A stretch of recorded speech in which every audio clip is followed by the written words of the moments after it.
আমি বানবাসী লোক বেঠে গো, বাঁকুড়ার মিজা থানাতে ঘর বেঠে। নামটা হইল মতি সর্দার। বাপ কাকার আমল থেকে চৌকিদারি করি। 50-এর আকালের পর থেকে গেল বছর খরার চোটে ধকর কোচা হয়েছিল। এই বছর আবার বানভাসী। তো কাগজ বাবুকে বললাম, বাবু বাবু লিখে নেবেন আমার কথাটা।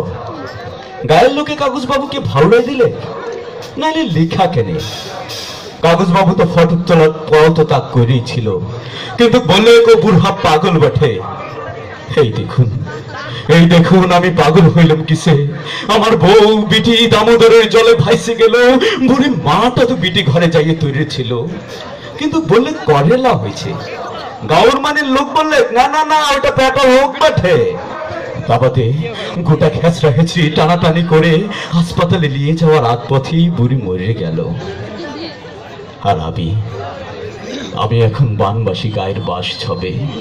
ধসা মাটির দেয়ালে দেয়ালে বাবুদের দালান বাড়ির ধারে ধারে চৌকিদারের হাত দেই। তবে কি জানেন, গায়ের লোকে রেড়ি করি আসিয়া বলবে বুড়া পাগলটাকে গায়ে থেকে খাতরাইতে হবে। কিন্তু সেদিন যখন আমার রানীগঞ্জে বাজারে গেছিলাম, আর সন্ধ্যেবেলা হুশ করে দামোদরের জল আমাদের এই ছোট গাটাতে সাফাই গেল, কই তখন তো তোমরা আমার বউ বিটিকে সামলাইতে লারিয়াছ। আমি না হলে বাদ দিই বঠি, কিন্তু এক ঘর বাদ দিই তো ছোট গাটাকে রাখিয়াছিল।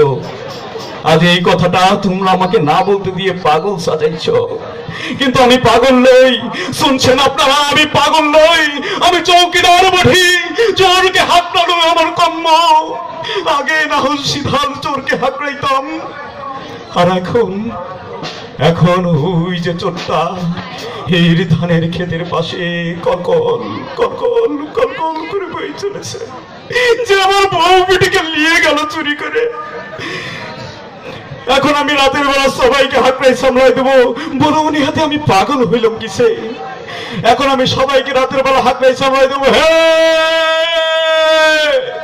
দামোদর চালাইছে, পালাই যা।